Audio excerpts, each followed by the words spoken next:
Қайырлы күн, каналыма қош келдіңіздер. Бүгін бізде мынадай сникерс тортын дайындаймыз. Ал кеттік. Бірінші біздер тестісін дайындаймыз. Тестісі жартылай қайнатпалы болады. Ол үшін біздер қант, какао, май және суды ыдысымызға салып, газға қойып, былғап тұрып қайнатамыз. Бұл қайнатпамызды 1 минут суытамыз. Оған дейін тұқымымызды, бір шымшым тұз және қантымызды салып миксерлаймыз. Аздап миксерлап, мынадай көбірек болғанша. Одан кейін жаңа қайнатпамызды құямыз. Сонымен қатар араластырып отырамыз. Өйткені тұқымымыз пісіп кетуі мүмкін. Үстіне қопсытқыш қосылған ұн салып, дұрыстап тұрып араластырамыз. Мінекей қамырымыз дайын.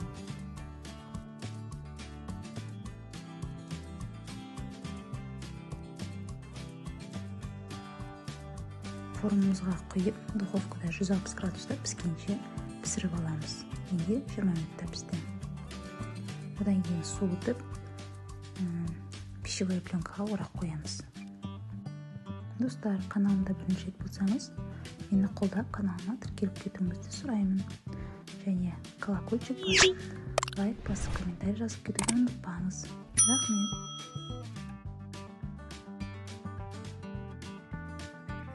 Енді кремін дайындаймыз. 34% сливки алдым. 500 граммын алып миксерлаймыз. Оның үстіне қант немесе сахарный пудра салуға болады. Қант ерігенше тағы да миксерлаймыз.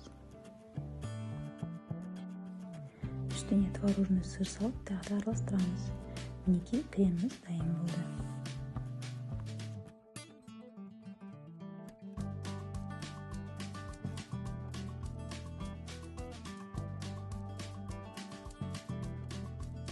Енді нугасын дайындайық. Мен ең оңай жолын алдым. 2 қасық вареный сгущенкаменен жаңағы кремімізді салып араластырдым. Оның үстіне орех қостық.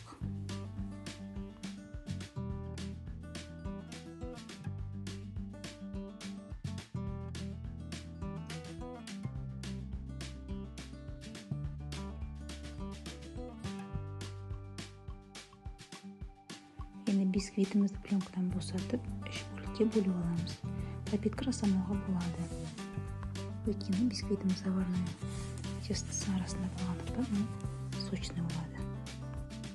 Бірінші слой коржик, крем және нуга саламыз.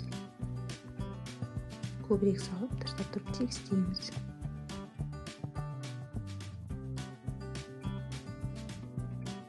Екінші слойға тағы да коржик, нуга, сосын крем салып, тағы да тегістей аламыз. Оның үстіне 3-ші слойын саламыз.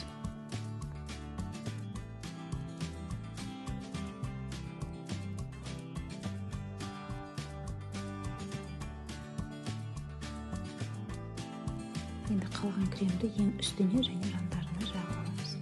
Дұрыстап шпателмен тегістей аламыз. Пропиткаға тоңазытқышқа салып қоя тұрамыз. 1-2 сағат тұруы қажет.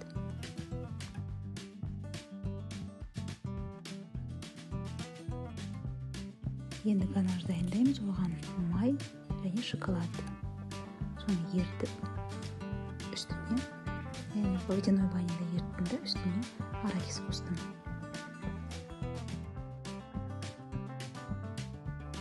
Дайын тортымыздың үстіне ганаш қоямыз. Барлығын үстіне, жанына барлығын жеткіздіріп жағып аламыз.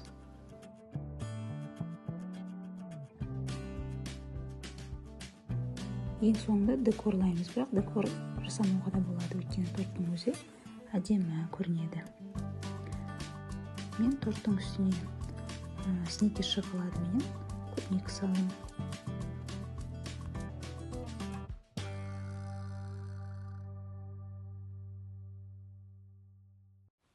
Мінекей сникерс тортымыз дайын болып қалды. Енді қазір кесіп көреміз.